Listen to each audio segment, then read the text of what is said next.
अच्छा, last video में जो हमने सीखा था वो था ऑडियो कैसे इंटीग्रेट करते हैं और वीडियो कैसे यानी कि चलाते हैं अपने वेबसाइट में। तो अभी जो हम सीख रहे हैं तो वो क्या सीख रहे हैं, आई फ्रेम। आई फ्रेम क्या होता है, चलो आपको बताता चलूँ आई फ्रेम होता क्या है। आई फ्रेम में भी सोर्स देते हैं। आई फ्रेम बेसिकली ये होता है कि आप यहाँ पे आपका जो है ये पेज है ना, इस पे पहले तो इसको मैं सेव करूँ।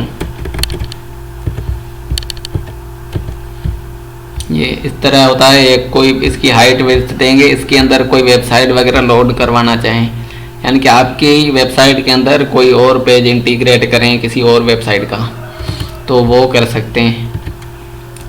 फिलहाल एग्जांपल के लिए मैं आपको बताता चलूँ कि यहाँ पे YouTube भी यूज़ होता है। जैसे YouTube से कोई वीडियो आप उठा के यहाँ पे वो दिखा सकते हैं। मैं तायरी सर्विसेज जो है ना वीडियो से @ और youtube.com ये मेरा चैनल है तायरी सर्विसेज। यहाँ से आप कोई भी वीडियो YouTube का वो आप अपने चैनल पे दिखाना चाहें तो वो भी दिखा सकते हैं। तो वो कैसे करेंगे, फ़िलहाल यहाँ पे जो है ना कोई भी वीडियो प्ले करेंगे और यहाँ पे शेयर का बटन होता है, शेयर करेंगे और एम्बेड को क्लिक, इस पर क्लिक करेंगे ना तो यहाँ पे ये YouTube वाले आपको आई फ्रेम की एक लिंक देते हैं। ये पूरी आपने कॉपी करनी होती है, ठीक है। आई फ्रेम बेसिकली आई फ्रेम का यही काम होता है। अब ये मैं हटा देता हूँ और ये इनका पेस्ट करता हूँ। ये आई फ्रेम हो गया। ये YouTube से एक वीडियो चला रहा है इतनी हाइट विड्थ में और मैं इसको दिखाता हूँ आपको यहाँ पे रिफ्रेश करके, ये देखें। तो ये होता है आई फ्रेम और यहाँ पे ये मैं इसको प्ले कर सकता हूँ और सब यानी कि अपनी वेबसाइट का कोई यानी कि पार्ट है चूज़ करना जहाँ पे कोई वीडियो कोई दूसरी वेबसाइट लोड हो तो वो कर सकते हैं। कोई वीडियो प्ले हो मगर ये मेरी वेबसाइट पे स्टोर नहीं है मगर दूसरी वेबसाइट से यहाँ पे चल रहा है। वीडियो YouTube पे पड़ा है मगर ये जो है ना दूसरी वेबसाइट से वीडियो उठ के यहाँ पे प्ले हो रहा है, तो इसी को बोलते हैं आई फ्रेम्स। चलो हम दूसरी चीज़ें अब सीखते हैं। आई फ्रेम तो आपको पता चल गया होगा कि क्या यूज़ है इसका। मैं इसको क्लोज करता हूँ, रिफ्रेश करता हूँ। आई फ्रेम के बारे में आपको बता दिया। अभी जो दूसरी चीज़ें तो HTML फाइल में जो चीज़ें आई हैं ना वो आपको पहले बताता चलूँ, पहले जो नहीं हुआ करती थी। जैसे ये नेव टैग है, पहले क्या हम करते थे कि जो लिंक्स लिखते थे ना जैसे होम एंकर टैग के अंदर आती हैं,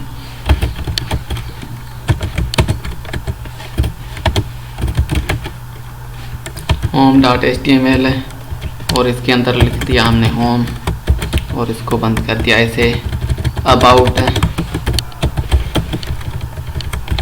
और कॉन्टेक्ट है, इस तरह के बहुत सारी लिंक्स होती हैं। तो यहाँ पे रिफ्रेश किया ये इस तरह।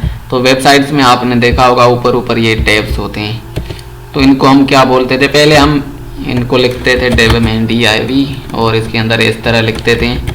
तो कोई मसाला तो नहीं था मगर एक चीज़ थी कि यानी कि वो भी div थे ये भी div थे, सारे div ही थे, तो इसीलिए वो इसको अलग से यानी कि नाम दे दिया उन्होंने नेव है। तो अब अगर इसको हम नेव लिख दें ना तो ये नेव हो जाएगा, यानी कि बात वही है कि div ही रहेगा मगर जो लिंक्स है ना उनको अलग करने के लिए उन्होंने बस इसका नाम रख दिया नेव। इसी तरह दूसरा है टैग जो नया है वो है मेन।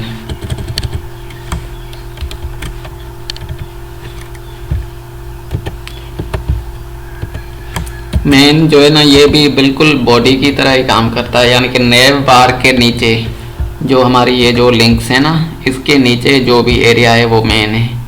अब मेन के अंदर जो भी लिखेंगे तो वो इसी एरिया में यानी कि यहाँ से लेके बिल्कुल यहाँ तक जो भी एरिया है ना वो मेन कहलाएगा। अब मेन के अंदर जो भी कोड लिखेंगे तो वो होगा। अब इनका थोड़ा मैं इंट्रोडक्शन आपको वहाँ पे पेंट में दूँ ताकि कुछ ज़्यादा समझ में आए ना, यहाँ पे इतना समझ में नहीं आएगा। ये माइक्रोसॉफ्ट की पेंट है। यहाँ पे क्या होता है, ये जो टैग होता है ना, ये होता है हमारा डिव टैग है। यहाँ पे आपको लिख के बताता हूँ।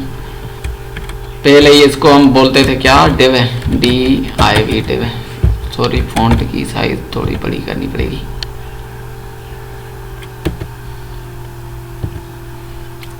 ये किधर गया सिलेक्शन, ये रहा। सॉरी, थोड़ा टाइम लग रहा है।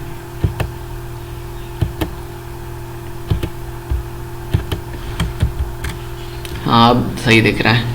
तो यहाँ पे ये रखेंगे नेव, और इसको थोड़ा इधर कर देंगे।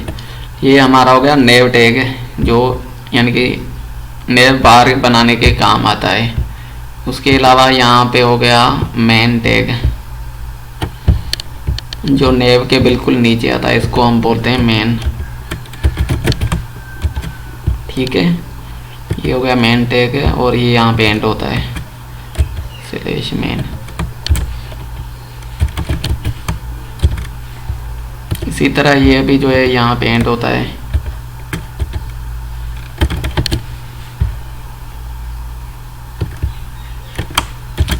ये हो गया नेव बार आपका, ये हो गया मेन टैग है। इसी तरह वो दूसरा होता है असाइड, ये हो गया असाइड। ये तो दोनों साइड से आ सकता है, लेफ्ट से भी राइट से भी, ज़रूरी नहीं है कि ये इधर राइट से ही आए। यहाँ पे साइड है।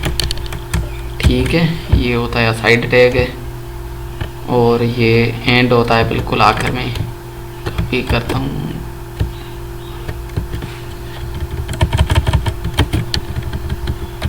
इस तरह से लेस साइड है। अच्छा, ये थोड़ा स्क्रीन में फ़ॉन्ट साइज इसकी छोटी करनी पड़ेगी। 46 से नहीं, 36, सॉरी 48 था। अच्छा, ये हो गया इस तरह, यहाँ पे एंड हो गया इस तरह। और इसके अलावा क्या होता है, हमारे पास सेक्शन होते हैं जो मेन के अंदर आते हैं, सेक्शन टैग्स। ये HTML5 में ऐड किए थे। इनकी बेसिकली कोई ज़रूरत नहीं थी, डिव में ही इस्तेमाल होते थे। अभी डिव के ऐसे उन्होंने नाम दे दिए कि ये सेक्शन के लिए इस्तेमाल होगा। ये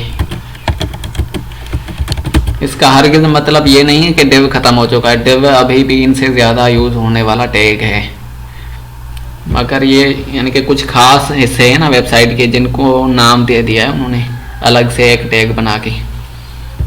तो इसके अंदर कुछ टैग्स वगैरह आते हैं, सेक्शंस आते हैं, तो इसको मैंने इसमें अलग कर दे दिया।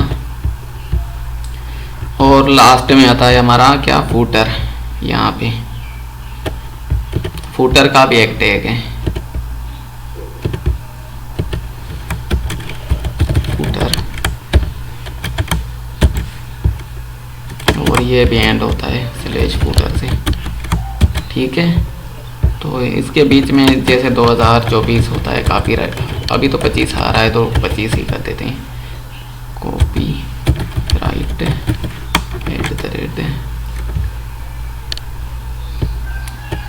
इस तरह कुछ लिखा होता है फुटर में। तो ये चीज़ें होती हैं बस। ये यानी कि HTML5 में जो टैग्स आए थे ना, ये भी थे, और एक पिक्चर टैग था, तो उनके इतना यूज़ नहीं होता, इसीलिए मैं स्किप कर रहा हूँ। तो ये वाली चीज़ें आपके सामने आएंगी, तो इनके लिए आपने रेडी होना है, घबराना नहीं है। बस ये वही चीज़ें ऐसे समझिए, ये डिव ही लिखा हुआ है, ये चीज़ें, और ये जो हम डिव बनाते हैं ना, ये वाला बिल्कुल सेम है, बिल्कुल कोई डिफरेंस नहीं है इनमें, और इनमें कोई डिफरेंस नहीं है। हाँ, स्पेन में थोड़ा डिफरेंस होता है, स्पेन और डिव में डिफरेंस होता है। स्पेन जो है ना, ये इनका ये यानी कि डिफरेंस है। इनका डिफरेंस अभी मैं आपको क्लियर करवाता हूँ यहाँ पे।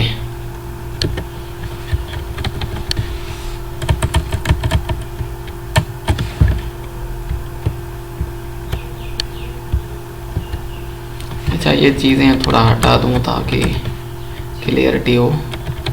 फिलहाल तो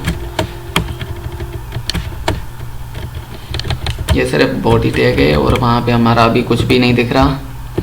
रिफ्रेश करूँगा तो यहाँ पे कुछ भी नहीं है। ठीक है, तो यहाँ पे कुछ भी दिखाने के लिए पहले तो कुछ टेक्स्ट लिखते हैं। H1 में लिख देता हूँ अभी।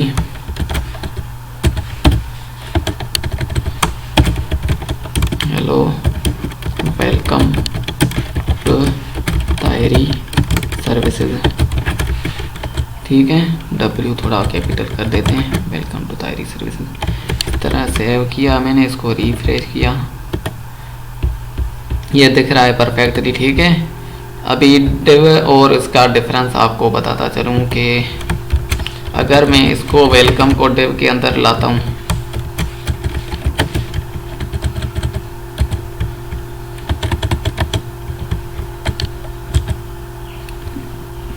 कोई प्रॉब्लम हो रही है।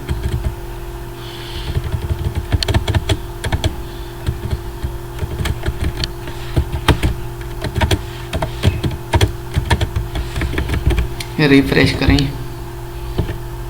तो देखें वेलकम जो है ना एक अलग से ब्लॉक बन गया और तायरी सर्विसेज उसके नीचे चले गए, जबकि मैंने कोई BR टैग नहीं लगाया। मैंने क्या किया, अब वेलकम को इसके अंदर सेलेक्ट किया तो ये बाकी चीज़ें नीचे चली गई, क्योंकि डिव जो है ना वो एक कंटेनर होता है और दूसरी चीज़ें उसके नीचे आती हैं, मगर स्पेन में ये नहीं होता। अगर मैं इसको स्पेन करूँगा ना और इसको भी स्पेन कर दूंगा, ठीक है, मैं इसको अब रिफ्रेश करूंगा तो ये उसी लाइन पे आएगा। देख, तो ये है हेलो और उसके बाद वेलकम टू तायरी सर्विसेज। तो ये चीज़ें थी कि इनके अब आप ये जो कंटेनर है ना इसको कलर वगैरह करेंगे तो ये वेलकम पे अप्लाई होंगे। जैसे मैं फ़िलहाल स्टाइल भी बैकग्राउंड कलर और ये येलो कर देता हूँ। ठीक है, सेव कर दिया मैंने, इसको रिफ्रेश कर दिया। ये देखें, तो इस तरह यानी कि होते हैं। ये स्पेन का काम ये होता है, स्पेन टैग जो है ना ये बीच टेक्स्ट में, टेक्स्ट के यानी कि बीच में आपको इस्तेमाल करना होता है स्पेन टैग। डिव और स्पेन में ये डिफरेंस होता है, बाकी की चीज़ें वो सेम ही थी जो मैंने आपको MS पेंट में समझाई, ये वाली चीज़ें। उम्मीद है आपको ये समझ आ गई होगी। अब हम CSS की सीरीज़ स्टार्ट करने वाले हैं, तो HTML सीरीज़ यहाँ पे एंड हुई। कोई टैग रह गया हो, कोई समझ में ना आया हो तो आप कमेंट में पूछ सकते हैं, या मैं आपको अपना WhatsApp नंबर और ईमेल एड्रेस यहाँ पे दे देता हूँ ताकि आप उन पर रब्ता करके कुछ भी गाइडेंस लेनी हो तो आप ले सकते हैं। मेरा ईमेल जो है ना वो है ये 103live@gmail.com। ठीक है, ये मेरा ईमेल है और इसके अलावा मेरा जो मोबाइल नंबर है, मगर फ़ोन नहीं कीजिएगा, सिर्फ WhatsApp के लिए, तो मैं WhatsApp लिख रहा हूँ। ठीक है,